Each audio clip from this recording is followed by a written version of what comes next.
قابل صد احترام حضرات شائقین و شائقات سچا پیغام، السلام علیکم ورحمۃ اللہ وبرکاتہ۔ آج کی محفل میراث النبی کے نورانی پروگرام میں آپ کا استقبال ہے۔ اہلا و سہلا مرحبا۔ ہم آپ تمام حضرات و مستورات کا خیر مقدم کرتے ہیں۔ محترم حضرات و خواتین، تعلیم کا آغاز ہو رہا ہے۔ سب سے پہلے آداب تعلیم کا لحاظ کرتے ہوئے تعلیم کی طرف متوجہ ہو جائیں۔ پورے دھیان سے سننا، عمل کی نیت سے سننا اور تبلیغ کی نیت سے سننا، یعنی سنی ہوئی باتیں دوسروں تک پہنچانے کے جذبے سے سننا۔ چند خاص آداب تعلیم ہیں، امید ہے کہ آپ حضرات ان آداب کا ضرور خیال رکھیں گے۔ جزاکم اللہ۔ بسم اللہ الرحمن الرحیم۔ حضرت جابر ابن عبداللہ رضی اللہ عنہما فرماتے ہیں کہ کچھ فرشتے نبی کریم صلی اللہ علیہ وسلم کے پاس اس وقت آئے جب کہ آپ صلی اللہ علیہ وسلم سو رہے تھے۔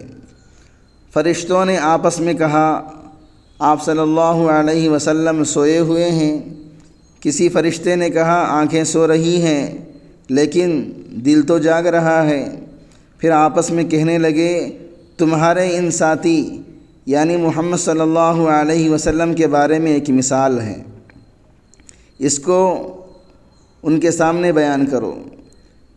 دوسرے فرشتوں نے کہا، وہ تو سو رہے ہیں، لہذا بیان کرنے سے کیا فائدہ؟ ان میں سے بعض نے کہا، بے شک آنکھیں سو رہی ہیں لیکن دل تو جاگ رہا ہے۔ پھر فرشتے ایک دوسرے سے کہنے لگے، ان کی مثال ایسی ہے جیسے ایک شخص نے مکان بنایا اور اس میں دعوت کا انتظام کیا، پھر لوگوں کو بلانے کے لیے آدمی بھیجا۔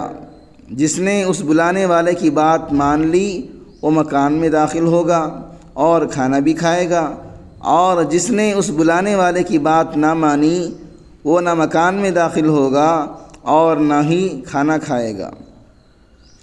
یہ سن کر فرشتوں نے آپس میں کہا، اس مثال کی وضاحت کرو تاکہ یہ سمجھ لیں۔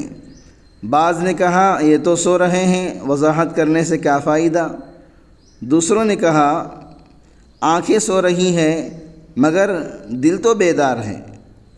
پھر کہنے لگے، وہ مکان جنت ہے، یعنی جسے اللہ تعالیٰ نے بنایا اور اس میں مختلف نعمتیں رکھ کر دعوت کا انتظام کیا، اور اس جنت کی طرف بلانے والے حضرت محمد صلی اللہ علیہ وسلم ہیں۔ جس نے محمد صلی اللہ علیہ وسلم کی اطاعت کی اس نے اللہ تعالیٰ کی اطاعت کی، لہذا وہ جنت میں داخل ہوگا اور وہاں کی نعمتیں حاصل کر لے گا، اور جس نے محمد عربی صلی اللہ علیہ وسلم کی نافرمانی کی اس نے اللہ تعالیٰ کی نافرمانی کی، لہذا وہ جنت کی نعمتوں سے محروم رہے گا۔ محمد صلی اللہ علیہ وسلم نے لوگوں کی دو قسمیں بنا دیں، ماننے والے اور نہ ماننے والے۔ حضرات انبیاء علیہ السلام کی یہ خصوصیت ہے کہ ان کی نیند عام انسانوں کی نیند سے الگ ہوتی ہے۔ عام انسان نیند کی حالت میں بالکل بے خبر ہو جاتے ہیں، جبکہ انبیاء نیند کی حالت میں بھی بالکل بے خبر نہیں ہوتے۔ ان کی نیند کا تعلق صرف آنکھوں سے ہوتا ہے، دل نیند کی حالت میں بھی اللہ تعالیٰ کی ذات عالی سے جڑا رہتا ہے۔ حضرت ابو موسیٰ رضی اللہ عنہ روایت فرماتے ہیں کہ نبی کریم صلی اللہ علیہ وسلم نے ارشاد فرمایا، میری اور اس دین کی مثال جو اللہ تعالیٰ نے مجھے دے کر بھیجا ہے اس شخص کی ہے جو اپنی قوم کے پاس آیا اور کہا، میری قوم، میں نے اپنی آنکھوں سے دشمن کا لشکر دیکھا ہے اور میں ایک سچا ڈرانے والا ہوں، لہذا نجات کی فکر کرو۔ اس پر اس کی قوم کے کچھ لوگوں نے تو اس کا کہنا مانا اور آہستہ آہستہ رات ہی میں چل پڑے اور دشمن سے نجات حاصل کر لی۔ کچھ لوگوں نے اس کو جھوٹا سمجھا اور صبح تک اپنے گھروں میں پڑے رہے۔ دشمن کا لشکر صبح ہوتے ہی ان پر ٹوٹ پڑا اور ان کو تباہ اور برباد کر ڈالا۔ یہی مثال اس شخص کی ہے جس نے میری بات مان لی اور میرے لائے ہوئے دین کی پیروی کی، وہ نجات پا گیا، اور یہی مثال اس شخص کی ہے جس نے میری بات نہ مانی اور اس دین کو جھٹلایا جس کو میں لے کر آیا ہوں، وہ ہلاک ہو گیا۔ حضرت عبداللہ ابن صامت رضی اللہ عنہ روایت کرتے ہیں کہ عمر ابن خطاب رضی اللہ عنہ نبی کریم صلی اللہ علیہ وسلم کی خدمت میں حاضر ہوئے اور عرض کیا، اے اللہ کے رسول، میرا اپنے ایک بھائی کے پاس سے گزر ہوا جو کہ قبیلہ بنی قریظہ میں سے ہے۔ اس نے میرے فائدے کے غرض سے تورات سے کچھ جامع باتیں لکھ کر دے دی ہیں، اجازت ہو تو آپ کے سامنے پیش کر دوں؟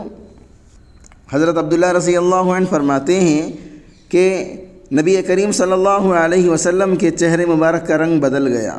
میں نے کہا، عمر، کیا آپ حضور صلی اللہ علیہ وسلم کے چہرے مبارک پر غصے کے آثار نہیں دیکھ رہے ہیں؟ عمر فاروق رضی اللہ عنہ کو فوراً اپنی غلطی کا احساس ہوا اور عرض کیا، رضینا باللہ تعالی ربا وبالاسلام دینا وبمحمد رسولا، ہم اللہ تعالیٰ کو رب، اسلام کو دین اور محمد عربی صلی اللہ علیہ وسلم کو رسول مان کر راضی ہو چکے ہیں۔ یہ کلمات سن کر آپ صلی اللہ علیہ وسلم کے چہرے سے غصے کا اثر زائل ہوا اور ارشاد فرمایا، اس ذات کی قسم جس کے قبضے میں محمد صلی اللہ علیہ وسلم کی جان ہے، اگر موسیٰ علیہ السلام تم میں موجود ہوتے اور تم مجھے چھوڑ کر ان کا اتباع کرتے تو یقیناً گمراہ ہو جاتے۔ امتوں میں سے تم میرے حصے میں آئے ہو اور نبیوں میں سے میں تمہارے حصے میں آیا ہوں، لہذا تمہاری کامیابی میری ہی اتباع ہی میں ہے۔ معزز شائقین و شائقات سچا پیغام، آپ کو اندازہ لگ گیا ہوگا کہ یہ مضمون کتنا اہم ہے اور کس قدر فائدہ مند ہے۔ کم سے کم درجے میں سوشل میڈیا کے ذریعے سے بھی ہم اس کو زیادہ سے زیادہ شیئر کریں گے تو دعوت کے فریضے کی کوششوں میں ہم بھی اپنا کچھ حصہ ڈالنے والے بن سکتے ہیں۔ لہٰذا زیادہ سے زیادہ اس کو عام کریں تاکہ پوری دنیا کے ہندوؤں کی غلط فہمی دور ہو جائے اور انہیں یہ زمینی حقیقت معلوم ہو جائے، اور وہ اپنے اصل مذہبی لیڈر پیغمبر آخر الزماں حضرت محمد الرسول اللہ صلی اللہ علیہ وسلم کو ماننے پر مجبور ہو جائیں اور کلمہ پڑھ کر آپ کے ساتھ ساتھ وہ بھی جنت میں جانے والے بن جائیں۔